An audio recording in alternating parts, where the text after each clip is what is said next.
Muy buenas tardes para todos y sean ustedes bienvenidos a su canal de filosofía. Recuerda que la bibliografía empleada para cada uno de los videos queda constatada en la descripción del mismo. Sígueme en mis páginas de Facebook e Instagram, te dejo el link en el primer comentario. El día de hoy nos reuniremos en torno a la visión ética que tenía el alemán Georg Wilhelm Friedrich Hegel, que bien sabemos influyó bastante sobre Karl Marx y Friedrich Engels. Dado que Platón correlacionó las virtudes del Estado con las del alma, la idea de reciprocidad entre la política y la psicología es tan antigua como cualquier otro problema concerniente al estudio de la filosofía, porque la posibilidad del Estado como una comunidad éticamente fundada descansa en un concepto del individuo como realmente libre, no en un ser híbrido que en algún sentido es libre, pero en otro no. En consecuencia, cualquier psicología que no sepa que la personalidad es la verdad de la naturaleza humana, que no pueda comprender la acción humana impulsada por la autogeneración, más que cualquier cantidad de fines instintivos, se erige como un obstáculo formidable para la idea misma de una comunidad y el estudio de una subjetividad universal. Parafraseando a Platón, donde la libertad sigue siendo psicológicamente ambigua, también el ideal de la política libre debe permanecer, en principio, insatisfecho. Toda explicación de vida ética implica una psicología paralela y viceversa. Esto es un dato muy claro. En los sistemas tradicionales se asumía esta reciprocidad. La psicología del hábito y el intelecto de Aristóteles, por ejemplo, juega con una ética de la virtud moral y política que apoya una definición del hombre como un animal político que tiene su propia vida en un estado. Después de Kant, este vínculo se volvería más problemático. Lo moral aparece disociado de lo psicológico, lo práctico de lo teórico, incluso la posibilidad de una ciencia psicológica, la libertad, se descarta como una ilusión de la razón. La escuela de Fichte buscaría sanar la brecha asimilando la naturaleza por completo a la autoconciencia moral. Abro comillas, simplemente soy lo que hago, proporcionando así el modelo especulativo para el pragmatismo moral y tecnológico radical que ha llegado a formar una corriente principal en la cultura ultramodernista posterior. Schelling proporcionó el modelo inverso de una identificación de la autoconciencia y la naturaleza que inspiraría formas existenciales posteriores de ética y de psicología. La clave del pensamiento de Hegel es el concepto de espíritu. Si muchos consideran que el término es irritante, puede describirse simplemente como un sinónimo de libertad, donde comúnmente se piensa de esta última adjetivamente como una especie de propiedad o condición. Espíritu es el sustantivo que denota la libertad como una condición de vida real. La esencia del espíritu, escribe Hegel, es la libertad, o por el contrario, el espíritu es vida en la medida en que tiene libertad para los principios. Lingüísticamente, la convención ha tenido mucho que ver con ocultar las claras distinciones hegelianas.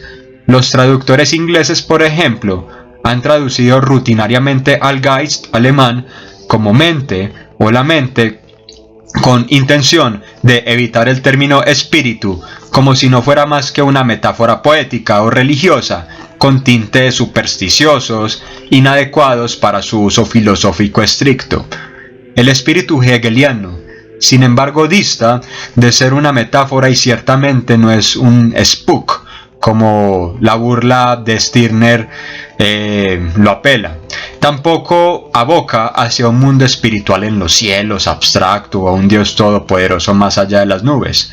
El uso generalizado del término inglés mente no solo tiene un efecto reificante que convierte una actividad viva en una cosa, no solo introduce un sesgo psicológico y empirista británico definido que pierde por completo el sentido del enfoque conceptual de Hegel, pero cuando se trata de capitalizar expresiones como mente o mente absoluta, todo el argumento hegeliano se proyecta bajo una luz metafísica ridícula y totalmente inapropiada.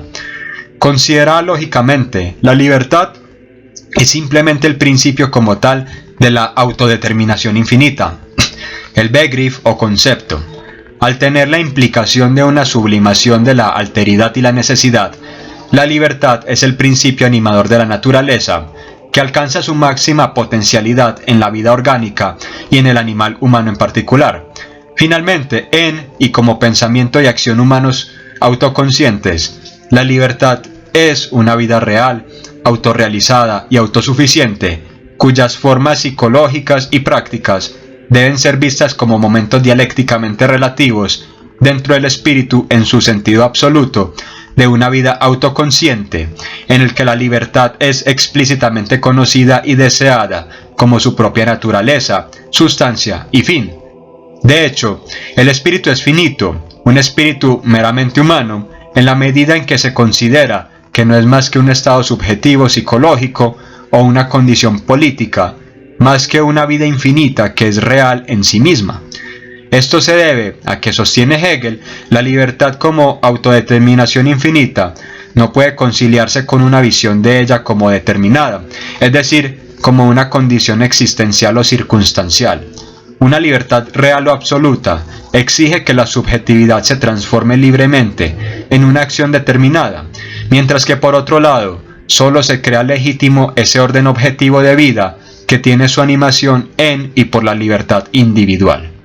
A pesar de que Kant y Hegel habían llegado a una especie de consenso, aduciendo ambos que el imperativo categórico de orden universal podía resumirse en la antigua formulación délfica, «Conócete a ti mismo», ambos presentan maneras distintas de abocar hacia esta finalidad. Para Kant, evidentemente el acento estaba colocado sobre el yo subjetivo de orden universal. En cambio, Hegel hacía hincapié en la universalidad concreta de un yo objetivo mediado por toda la amalgama de circunstancias históricas y que desde su propia libertad podría moldear el mosaico de referentes socioculturales que orbitan alrededor de su figura singular. En el parágrafo 24 de las lecciones sobre la filosofía del derecho, de hecho, Hegel apunta a que el individuo está sujeto y arraigado a unas coordenadas claras y precisas que lo sustentan y estructuran como sujeto histórico. No obstante, no está trágicamente supeditado a este sistema que lo rebasa, sino que mediante el uso racional de las herramientas puestas por la urdimbre socioeconómica, cultural, puede asirse a una vida más digna, una vida más incluyente. Hay un punto que es compartido tanto por Hegel como por Marx, y este es el exhibir que el hombre entra en un entramado de relaciones sociales que trascienden su autonomía e independencia personal y crea productos materiales y espirituales que están ya prefigurados por la totalidad estructurada del movimiento social. Es decir, son productos de la mano concreta del hombre, pero que entran en un escenario mucho más grande. Con Kant atendemos a una autonomía subjetiva abstracta. En cambio, con Hegel atendemos a una subjetividad objetivada, concreta, histórica y socializada. Al fin y al cabo, Kant era un producto bien elaborado del dogmatismo alemán y heredero de Leibniz y Wolff y las subsecuentes lecturas de estos en el siglo XVIII. Para el oriundo de Königsberg, la razón es un factum, es decir, un dato autoevidente, completo, ya acabado, en donde radican sin lugar a dudas todas las categorías necesarias que propenden hacia la aprehensión de conocimientos fidedignos sobre la realidad. En cambio, Hegel, imbuido dentro de un espíritu romántico, no se limita a pensar la razón como una entidad más allá de sí misma e inmersa en sus propios prejuicios y preconcepciones, sino que la ve como una potencia o energía inmanente, que se abre paso arduamente en todas las esferas de la vida y que se va reconociendo a través del trajín de una odisea que acarrea consigo dolor, destrucción y sufrimiento. Para Hegel, la razón no está ya dada como si ésta cayera del cielo a la tierra, y como si ésta por sí sola consistiese en una prueba autoexplicativa de la existencia de Dios o de la racionalidad en sí misma, sino que su hálito de racionalidad solo puede ser factible de ser asimilado a través de un agente que está superpuesto, que está puesto más bien dentro de un agreste proceso histórico de autorreconocimiento. Para Kant, la moral es un hecho de suyo, y su transparencia es evidente entre cualquier mente civilizada. Para Hegel, la moral es una fuerza latente del animal racional y va configurando sistemas complejos de instituciones que propugnan por organizar al organismo social y hacer que cada uno de los miembros de este organismo actúe siguiendo fines. Para Kant, el ser interno del hombre, es decir, sus facultades cognitivas y juicios morales, corresponden a un entendimiento suprasensible. En cambio, para Hegel, todo ello debía materializarse como un asunto público y un ejercicio político y ciudadano que poco a poco cristalizara las inexorables leyes que decantan en la unidad de la libertad individual con la libertad brindada por el Estado.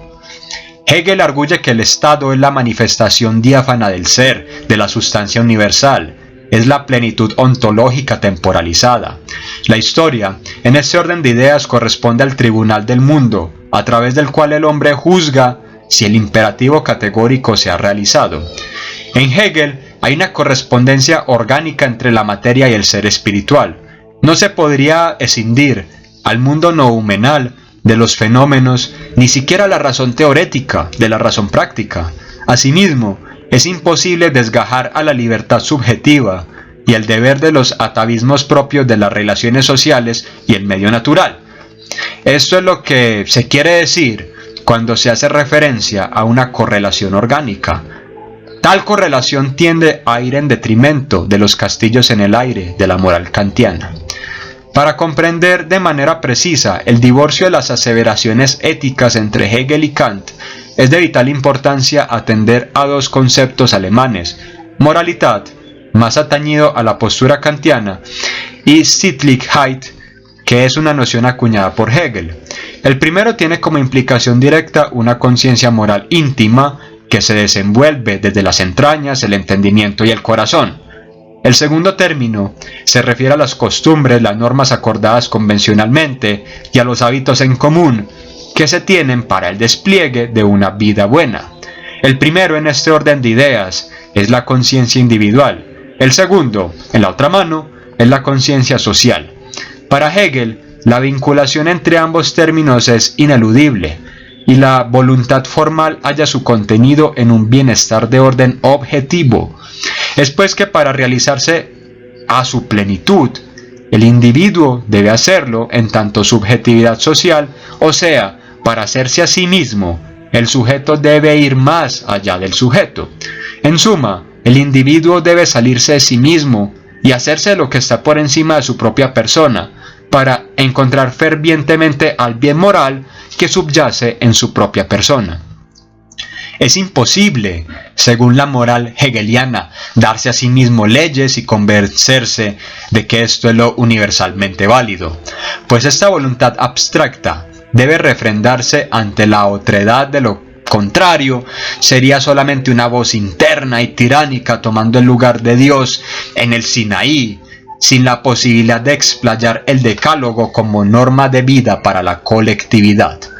Solo un estándar cuyas características reposan sobre la objetividad está facultado para ser el ancla moral de los juicios privados. Hegel no distaría mucho de la máxima de Pitágoras, que reza que la mejor educación que pudiese recibir un joven sería habitar un mundo con buenas instituciones. La sociedad, en consonancia con esto, es un organismo compuesto de organismos cuya eticidad pone de manifiesto el carácter moral de su gente. De acuerdo con Hegel, es de vital importancia avisorar cómo la familia, la sociedad civil y el Estado estructuran la voluntad moral de los individuos, tema que pronto trataremos en las lecciones de filosofía del derecho. Si te ha gustado el video, suscríbete, nos veremos en una próxima ocasión.